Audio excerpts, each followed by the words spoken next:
tu passes ton temps à prospecter et que personne te répond, le problème, c'est pas forcément ton offre. Le problème, c'est clairement qu'en 2026, aujourd'hui, les messages écrits, tout le monde en a marre. Ok, ça n'apporte aucun résultat. Tu te prends des vues, il n'y a pas de réponse. Et ça, en fait, c'est typiquement normal. Ok, tu as déjà essayé certainement les looms aussi. Ça n'a pas marché. Ça aussi, c'est normal. La plupart des gens, en fait, les utilisent comme de simples vidéos, alors que c'est bien plus puissant que ça. Et je vais te montrer ça juste après. En gros, ce qu'il faut comprendre, c'est que là, dans cette vidéo-là, je vais te montrer la méthode exacte de prospection Loom qui m'a généré plus de 45K le mois dernier. Et l'objectif, c'est que tu puisses vraiment l'appliquer directement. Je vais tout te donner dans cette vidéo sans rien garder pour moi pour que tu aies absolument toute la méthode et tu puisses directement le mettre en place pour toi, tout simplement. Donc pour rentrer directement dans le vif du sujet, l'erreur commune à tous les entrepreneurs que je croise, à tous les freelances que je croise, c'est qu'ils utilisent cette vidéo Loom comme un pitch. Okay, et ça, c'est le problème. En fait, la plupart des freelances, ils font quoi? En gros, ils pitchent directement. Okay, ils ont une vidéo qui est générique sur leur service. D'accord. Le prospect derrière, il va sentir qu'il y a de la vente, donc il y a une forme de rejet direct. Et le résultat, c'est être ghosté, ignoré. Donc on se dit les looms, ça marche pas, en fait.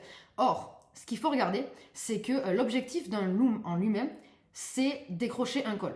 Ça s'arrête là. On n'est pas là pour vendre, on est là pour décrocher un call. Ensuite, il y a aussi un diagnostic personnalisé du profil qui doit se faire. Ça, on va le voir juste après aussi. Le prospect doit se sentir compris parce que c'est là qu'il va avoir un déclic. Et derrière, bien sûr, il y a des réponses et des calls bookés. Ce qu'il faut comprendre en termes d'impact, c'est que le prospect, quand il détecte la vente, il va se barrer automatiquement. S'il n'y a aucune différenciation, tu es oublié en 5 minutes automatiquement.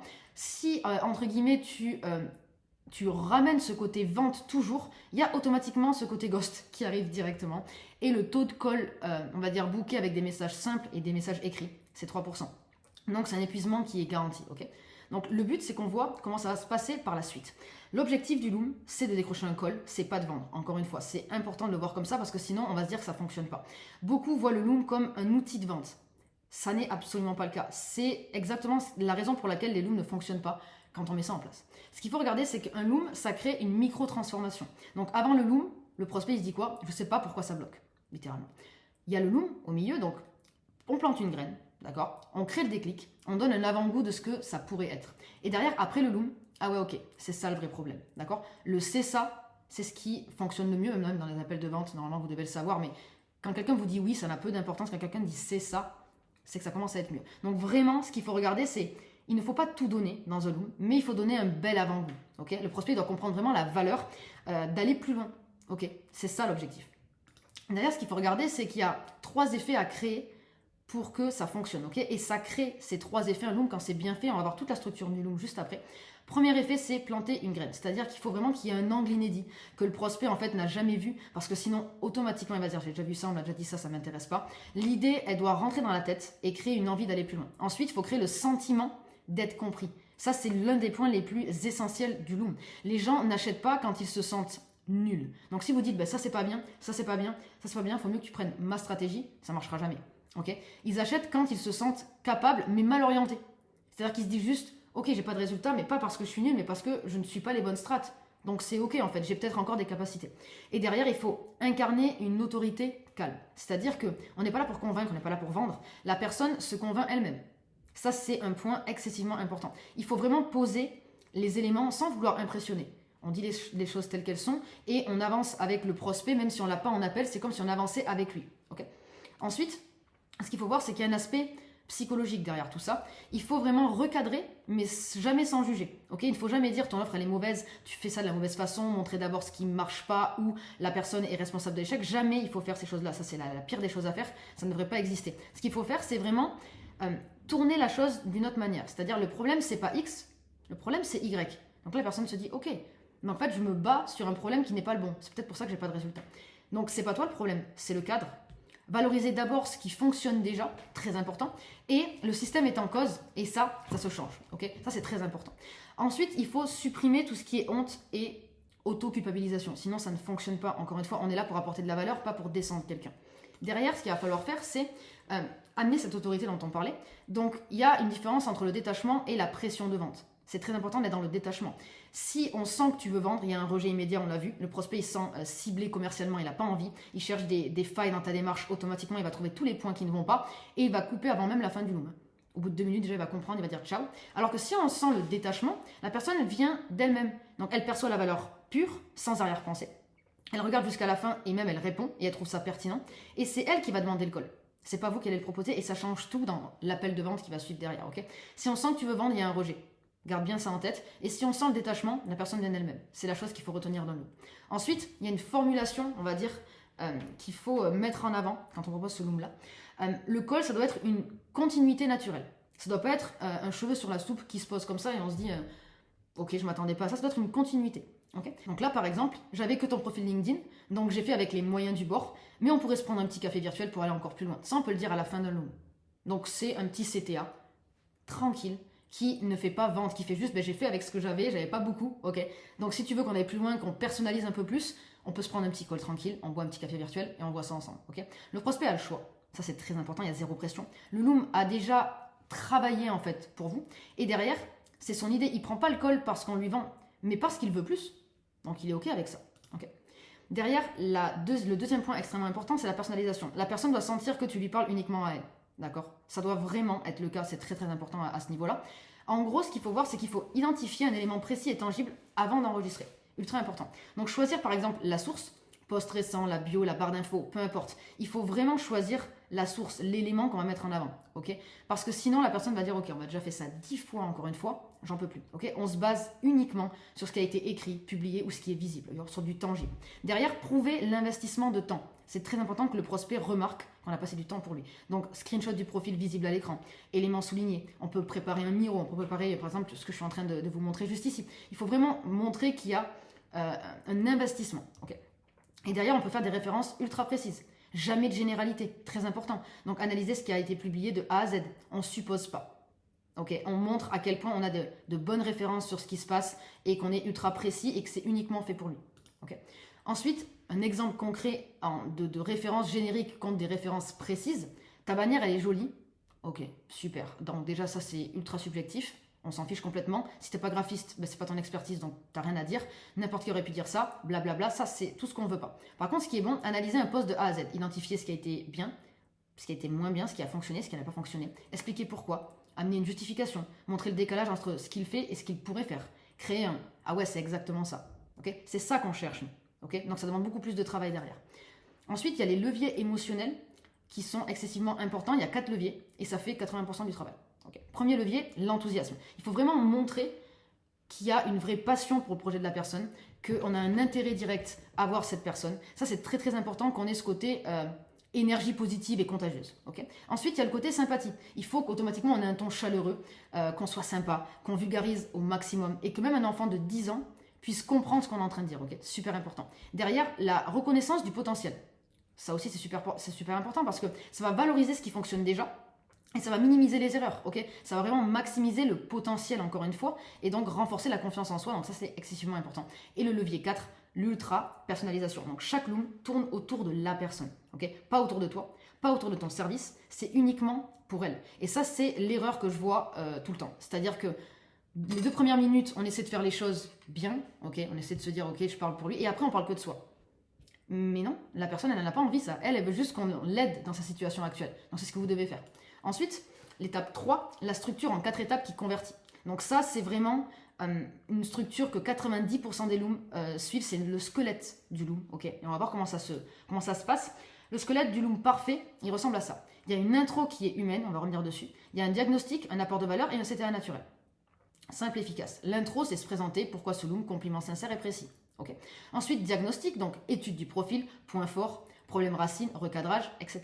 Ensuite, apport de valeur, donc direction actionnable, bien sûr, calcul concret, conséquences business, etc. Apport de valeur full, vraiment.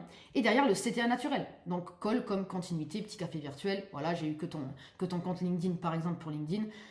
Est-ce qu'il y a moyen qu'on puisse prendre un call? Ça, c'est vraiment, encore une fois, le but, c'est que ça vienne de son idée. C'est qu'on ait donné pas mal de valeur dans le loom, mais pas assez pour que la personne puisse s'arrêter là. Okay. Donc là, pour que vous compreniez un petit peu, en termes de deadline, alors en soi, un loom est censé faire entre 5 et 10 minutes à peu près, mais il y a une petite intro de à peu près 1 à 2 minutes, un diagnostic qui peut durer 3 minutes, derrière il y a un apport de valeur qui peut durer aussi 3-4 minutes, et le petit CTA de 2 minutes, ça marche très bien. Okay. Ça, c'est vraiment le squelette, qui permet de personnaliser tout en gardant du volume, parce qu'en soi, ça sera toujours la même trame, juste ce qui est à l'intérieur va changer.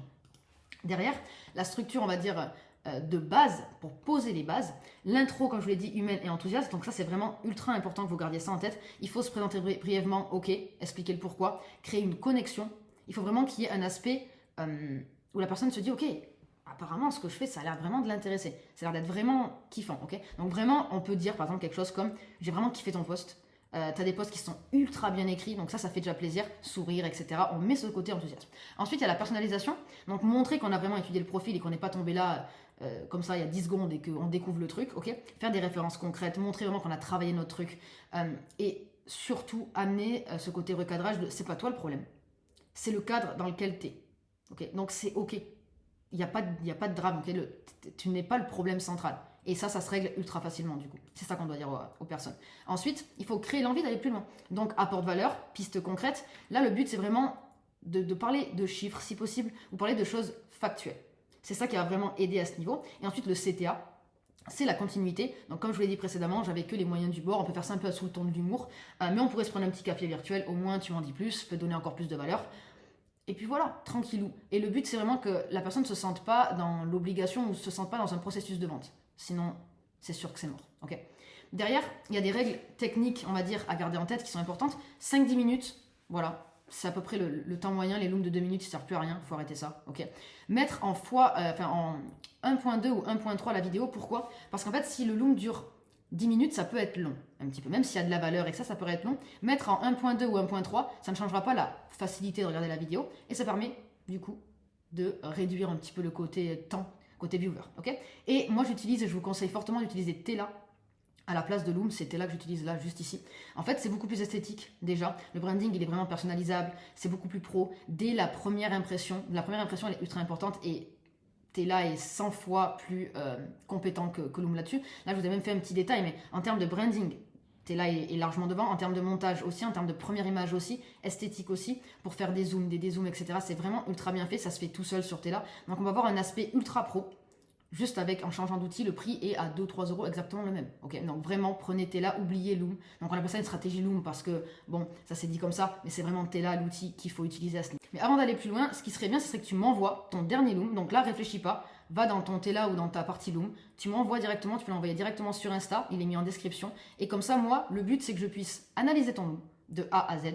Je te fais un retour exact sur ce que tu dois améliorer, sur ce qui est bien, sur ce qui ne l'est pas. Je vais te faire un loom de ton loom, concrètement. Et le but, c'est que je te dise sur quoi tu pourrais te focus pour améliorer tes résultats avec cette méthode. Donc franchement, fais-le direct. Tu verras, je te ferai des retours dans les 48 heures et tu auras vraiment les retours personnalisés par rapport à ce que toi, tu as déjà fait. Ok. En allant plus loin, le message d'accompagnement, ok, qui est vraiment ultra simple à la base, mais qu'il faut absolument mettre de cette manière-là parce que sinon les gens ne prendront pas, vos prospects n'accepteront pas votre loom, ok. C'est qu'il faut déjà arrêter avec le n'hésitez pas. Je vous dirai juste après pourquoi, mais il faut arrêter avec cette formulation-là, elle est catastrophique. Bref, revenons au message, mais juste arrêtez avec n'hésitez pas, ça ne devrait pas exister dans votre bouche, ok. Ça, c'est le type de message qu'on peut envoyer tout simplement pour proposer son loom. Donc, hello prénom, comment tu vas? J'ai pas pu m'empêcher, haha. J'ai recheck ton profil une seconde fois et j'ai repéré 2 éléments qui peuvent freiner ta conversion, dont un que tu peux corriger en moins de 2 minutes. J'ai tourné un court loom avec l'analyse et je te partage même une technique simple pour augmenter ton taux de call booké de 13% en moyenne. Est-ce que je peux t'envoyer ce loom directement si ça te va? Ça, c'est pour ma cible, ok? Donc vous devez l'adapter à votre cible. Vous, ça sera peut-être pas des éléments qui peuvent freiner la conversion, ça sera autre chose, ça sera peut-être pas quelque chose qu'on peut corriger en 2 minutes, ça sera potentiellement pas 13% de call booké en moyenne. Bien sûr, vous devez l'adapter, mais la structure, c'est cette structure qui marche. J'en ai envoyé peut-être dans ma vie plus de 200 ou 300. Donc, elle a été plus que validée et pour tous mes clients, c'est exactement ce qu'on met en place. Donc ça, c'est vraiment important d'envoyer ce message comme ça pour proposer le loom derrière. Okay. Là, en gros, ce qui se passe, c'est que dès que la personne elle va recevoir votre loom, après, elle va vous répondre ou pas. Mais la plupart du temps, elle va vous répondre dans 80% du temps. Après, il y a 80% de taux de réponse là-dessus. Il y a 2 possibilités. Soit elle dit merci. Merci beaucoup, c'était génial et elle ne demande pas de call. Dans ce cas-là, moi ce que j'aime bien dire, c'est faire une petite relance naturelle, sans pression. Contente que ça t'ait aidé. Pour tout ce que tu veux mettre en place, on peut se prendre un petit call là-dessus. Comme ça, on regarde ça ensemble. Tout simplement. Okay. Et si la personne, elle vous dit OK pour un call, vous bouquez le call de manière classique. Le principe, il est simple. Jamais n'hésitez pas à me contacter. Ça sert strictement à rien. N'hésitez pas, la personne va hésiter par la force des choses. Il faut toujours trouver une invitation directe et naturelle. Très important. Et le prospect doit sentir que c'est évident de répondre et qu'il a tout intérêt à le prendre, ce call. Même si au fond de lui, les gens aujourd'hui sont éduqués, d'accord? Ils savent que c'est un call de vente. Mais ils se disent aussi, il y a quand même des choses que je peux voir avec elle, je peux peut-être demander un peu plus sur ce qu'elle m'a dit dans le Loom, je peux gratter de la valeur. Donc, ils vont venir en se disant, c'était vraiment exceptionnel ce que j'ai eu dans ce Loom-là. Oui, je voudrais en savoir plus. Et en savoir plus, c'est peut-être payer votre accompagnement ou votre formation ou votre produit ou service, tout simplement. Parce que c'est ce qu'ils viennent chercher, au fond, c'est des solutions. Il y a des solutions gratuites, on va pas très loin. Il y a des solutions payantes. Et là, on va beaucoup plus loin. Okay, donc ça, c'est tout le but du Loom. Derrière, le système, pour qu'il soit scalable, il faut qu'il n'y ait pas un max de temps passé sur les Looms, sinon c'est catastrophique. Max 15 minutes de préparation par Loom, vraiment. 5 minutes, c'est screenshot, analyse du profil. 8 minutes, c'est l'enregistrement du Loom en moyenne. 2 minutes, c'est le message. Point. Comme ça, vous pouvez en faire plusieurs par jour, sinon c'est juste pas scalable. Okay, screenshot du profil, c'est copier-coller des éléments récurrents du diagnostic, donc ça, quelque chose qui va revenir tout le temps. Ça va être très simple pour vous. Ensuite, lancer l'enregistrement, donc là, entre guillemets, ça va tout seul, ok, et envoyer le message. C'est ultra simple. 90% des calls doivent être précédés d'un Loom. Moi, c'est ce que je vous conseille fortement, parce que sans Loom, on est obligé de se justifier en direct. C'est beaucoup plus difficile. Et on va plus avoir tendance à patauger et à vouloir se dépêtrer comme on peut de la situation. Le Loom, il fait le taf à notre place. Vraiment, il fait le taf à notre place. Les calls sont beaucoup plus simples quand on est passé par un Loom. Okay. Ensuite, l'étape 5, analyser pour ne garder que ce qui convertit. Au début, quand vous allez faire vos 5-10 premiers Looms, il y a des choses qui ne vont pas aller, des choses qui vont aller. Il faut absolument les analyser de A à Z, voir les retours qu'on vous fait. Okay, c'est très important parce que c'est un système qui se construit avec le temps et qui ne se construit pas du jour au lendemain. Okay. Donc là, ce qu'il faut faire, c'est avoir ce framework en tête qui est ultra important. C'est more, better, new. Ça, c'est très simple à mettre en place. More, c'est quoi? C'est la phase 1. Faire plus de volume. C'est comme tout, le volume, c'est égal à la qualité derrière qui est égale elle-même au résultat. Donc faire plus de volume, traquer les taux de réponse. Qu'est-ce que le prospect répond? Est-ce que les prospects prennent des calls? Analyser quel type de profil répondent le mieux. Tous ces éléments-là. Donc là, faire plus. Ensuite, faire mieux. Améliorer la qualité du diagnostic. Quel angle déclenche le plus de réactions? Qu'est-ce qui a déclenché le « Ah ouais, c'est exactement ça chez le client ?» Donc là, faire mieux. Et ensuite, innover. C'est-à-dire généraliser ce qui marche. Tester de nouveaux angles, ça peut être très intéressant. Construire une bibliothèque de Loom réutilisable qui convertisse. Ok, donc on est vraiment dans cette step-là. Et dès que l'instant où on arrive à la partie new, on a plus de réponses, plus de calls, plus de clients derrière automatiquement. Il faut vraiment que, ce que tu peux faire, qui peut être vraiment intéressant pour toi, c'est envoyer tes looms à quelqu'un avant. Il faut vraiment que tu fasses ça. Donc évite de t'auto-saboter avec un loom mal calibré, ok? Un regard extérieur est toujours ultra intéressant. C'est pour ça d'ailleurs que je te disais de m'envoyer tes looms que tu as déjà fait. Ça pourra directement être intéressant pour toi. Et fais aussi évoluer selon le retour des clients. Le marché a toujours raison. Donc il faut absolument que dès que tu as des feedbacks dessus, tu optimises. C'est ultra important. Qu'est-ce qui les a le plus aidés? Quels sont les points forts dans ce que tu fais? Quels sont les points faibles? Quels sont les retours négatifs qu'on te fait? Il faut absolument prendre tout ça en compte. Donc on arrive à la fin de cette vidéo. Cette méthode, elle fonctionne uniquement si ton service, il est unique. Ça, c'est une obligation. La première chose à faire, c'est de définir ton propre marché. Donc définir même ton offre off-market. Et derrière, tu pourras là appliquer cette stratégie Loom de la meilleure des manières. C'est exactement ce que j'explique dans cette vidéo-là. Tu peux directement aller la checker et on se retrouve pour une prochaine vidéo.